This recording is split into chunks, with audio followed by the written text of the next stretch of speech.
Hello, what have we got today? Well, today we have a poem called Turtle Came to See Me by Margarita Engle. And this poem tells a simple story about a lesson learned in kindergarten.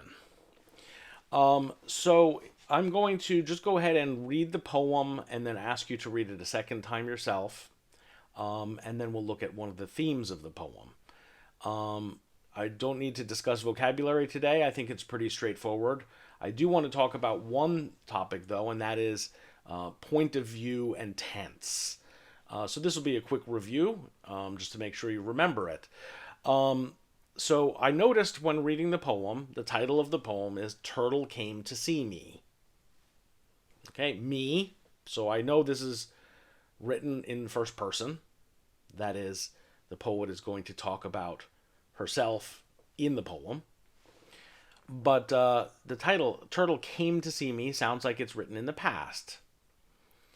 The first line of the poem is, the first story I ever write. And that caught me a little bit by surprise. I was wondering, is there a mistake here? But as I read forward, I find no mistake at all. The poet has decided to write this in first person present tense. That means that the poet writes from the perspective of the character in the poem about I do this, this happens to me, and it's written as if it's actually happening now as we're reading the poem. It was a little surprising because Margarita Engle is a poet, and she's an adult poet, and she's sharing a remembrance from childhood, or a supposed remembrance. But she doesn't look back on it. She places us and her in the mind of the character at the time that it's happening. It's more immediate. And that's a choice that a poet or a writer of anything can make. The point is, the choice is made deliberately and it's being used consistently. Sometimes when we're not so careful in our writing, we may switch between different points of view or different verb tenses without paying attention, and it can seem confusing or sloppy or unintentional. So, just as a very quick review, when writing something, the two most common points of view that writers use are first person, I and me, or third person. And third person is he did this, she does that, and so on. And third person itself has a kind of a divide. The two most common ways of writing in third person are third person limited. That means the narrator tells us what this character is doing. The narrator tells us, Charlie Brown does this, Charlie Brown does that. But the writer has a particular character in mind as the main character, the protagonist. And what the narrator knows and shares with us is usually limited to what that main character knows. That's why it's limited. We don't suddenly get into the inner thoughts of other characters. We don't suddenly find out what's going on behind the scenes, at least not often. Some writers will bend the rules a little bit, will sometimes create suspense by telling us something before the character knows it. But if it's truly limited, then we don't know what the protagonist doesn't know. The opposite end, the extreme opposite end, is third person omniscient. Omniscient means knowing all, knowing everything.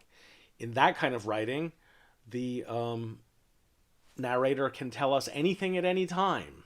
We can get the inner thoughts of one character for a while, and suddenly we're inside the mind of another character, and we know what they're thinking and saying, what they're planning. We can see a main character doing something, and then find out what's going on in the other room, though that character doesn't know it. So these are the choices that we make as writers. It's important to be thoughtful, intentional, and consistent. So this poet chose to write a story in the first person, present tense, and this story is written as a poem. And let me go ahead and present it to you now, and we'll get to its theme. The first story I ever write is a bright crayon picture of a dancing tree, the branches tossed by island wind. I draw myself standing beside the tree with a colorful parrot soaring above me and a magical turtle clasped in my hand, and two yellow wings fluttering on the proud shoulders of my ruffled Cuban rumba dancer's fancy dress.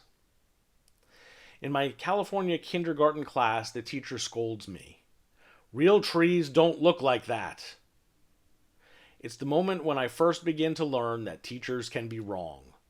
They have never seen the dancing plants of Cuba. Okay, quite simple. So here we have a lesson learned by a girl who is, as she says, writing her first story. It's not actually so much of a written story as a pictorial story. She's creating a story in picture. And she's offended when the teacher tells her that it's not realistic. And from the perspective of this student, the teacher's wrong and she is right. In fact, perhaps the teacher is wrong and she is right. This close-minded teacher doesn't understand how the wind can blow a tree so that it looks like it's dancing in Cuba, perhaps. So a theme to look back and share when we talk about it is, when have you found out that a teacher, a parent, or other authority figure has been wrong or can be wrong? Because the truth is, we all make mistakes and we can be wrong from time to time. I still have a memory, I think it's probably from second grade. It's definitely before third grade. So it could have been second grade, it could have been first grade. I'm going to guess it was when I was a second grade student.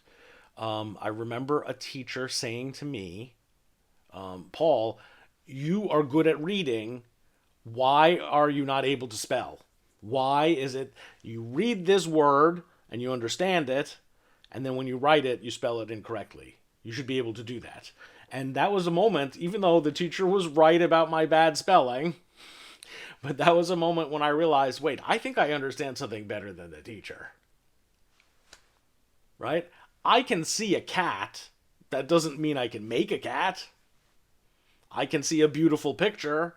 That doesn't mean I can draw a beautiful picture. I can recognize a written word. That doesn't mean I can remember the spelling later.